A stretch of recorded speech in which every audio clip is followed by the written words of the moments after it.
Good morning, ladies and gentlemen. I trust you're well. I'm well too. You have heard me talk about through the wilderness of life, my journey through life to date. This journey started on a Friday morning, 20th March 1959, in a village called Kwakakulu, which was then in the Makueni, what was it called? Makueni division. Yes, Makueni division of Machakos district. And this journey, of course, starting from that very early morning, that's why I'm called Kyoko, by the way. Kyoko is normally given to people who are born in the morning. And so I was born this morning on a Friday, and I lived in that little village. Okay, it's not really little, but it's a quaint little village. I like to think of it that way. I lived in that village with my relatives, with my cousins, with my aunties, my mother, my sisters, everybody. And I eventually ended up in nursery school and then to primary school at Dundune Primary School. By the way, one of the things I like to point out is during that time in that school, when I was in Form 1, Standard 1, when I was in Standard 1, Kibuza Kibwana, who's just the immediate former governor of Makueni County, was in Standard 7 together with my sister, together with Dr. Alfred Mutua's father, and a few other people became prominent in life. So Ndundune Primary School was the the Hospital Hill Primary of of the general area. So anyway, that's with a light touch. And this journey continues. I do my 7 years, standard 1 to 7 at Ndundune Primary School. I do my CPE, I pass, I go to high school in Alliance, I meet the whole nation there, in fact the whole world.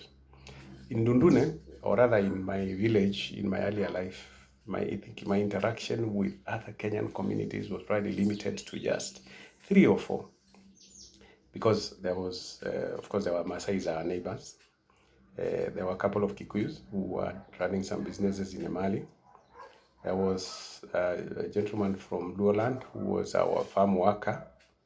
And there was a Muhindi who had a wholesale shop in Emali. And that was all. But when I go to Alliance High School, I find all communities of the country are represented. In fact, I remember one of my dorm mates was from Northeastern, and he would always come to school late. And he would tell us that when we closed, he went and found the family had moved because they were nomads. They would be grazing all over. So he had to use the provision to look for them. By the time he finds them and starts coming back, he would always be 2 weeks late. Anyway, so that was that. The teaching fraternity, and also it had other African, there was some South Africans, Nigerians, Ugandans, Tanzanians, the whole world. And then the teachers were from across the globe, Europeans,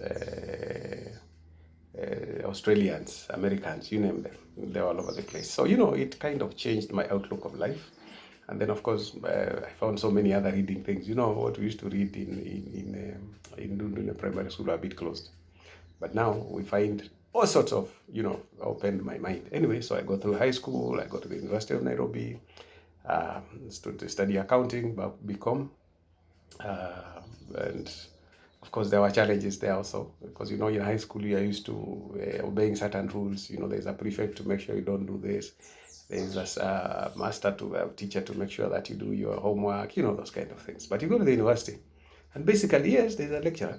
He lectures you. It's your business to go to class or not to go to. He gives the homework. It's your business to do the homework or not to, And given that many of us, well, I'm talking about myself, I was a teacher for the 9 months that we were waiting to join the university in September. I had saved quite a bit of money in my post office savings bank. Book. I had a book which was a bit loaded. So, there was party time.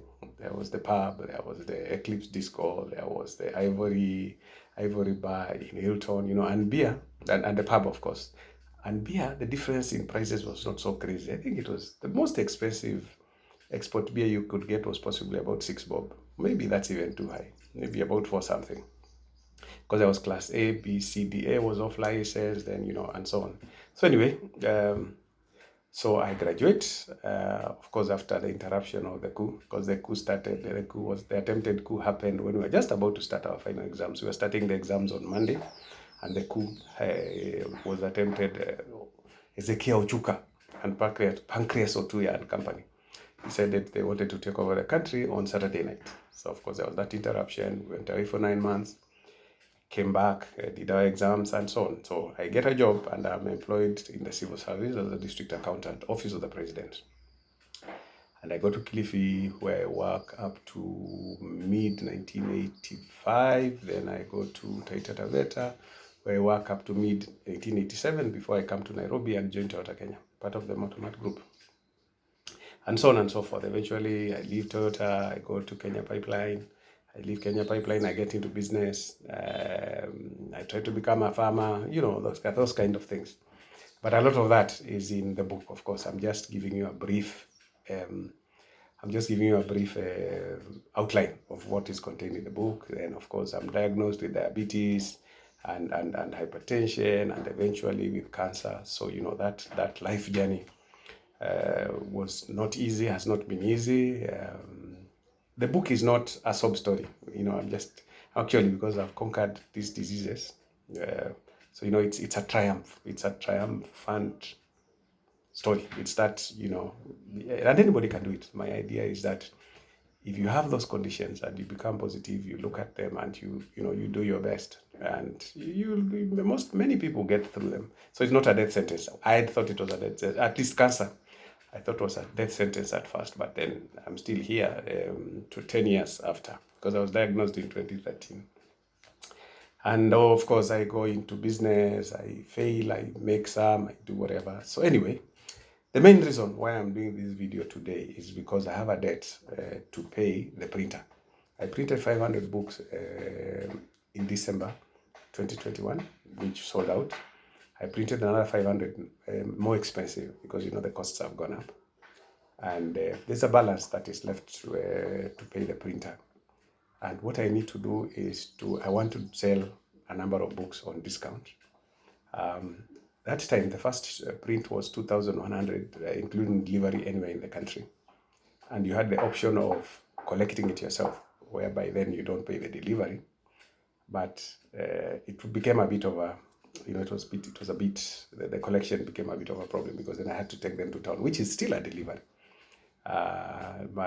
So, you know, so what I did this time is I've done an average.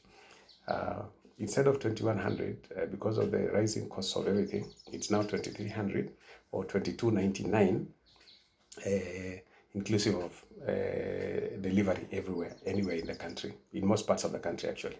I've not looked at Northeastern and all that. So what I want to do is I want to give a special discount for the next 5 days. So today, Friday, Saturday, Sunday, Monday, Tuesday. So between now and Tuesday, if you buy the book, you will buy it at $17.99. That's 1,800, $17.99. I'll give you the till number shortly. And I will deliver it. But unfortunately, with that cost, I cannot deliver within Nairobi. If you need it outside Nairobi, we'll have to add something small. I'm not sure how much. We can work that out.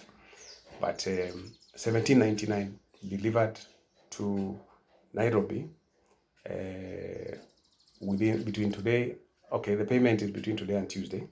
But now I'll deliver, if those who buy today, this morning, they'll be able to deliver. They'll probably be delivered in the afternoon. Depends on what time I catch my deliverer. Those who pay tomorrow, they will get on Monday morning, and so on and so forth. And those who pay on Tuesday will get on Wednesday. That kind of thing. So please take advantage of this discount. One, you'll be helping me pay the printer so that he can continue printing for other people. And at the same time also, you'll get a very good read with very, very good information. With okay, let me not talk about it. But it's those who have read it know it's a good read. Okay, so let's do the deal.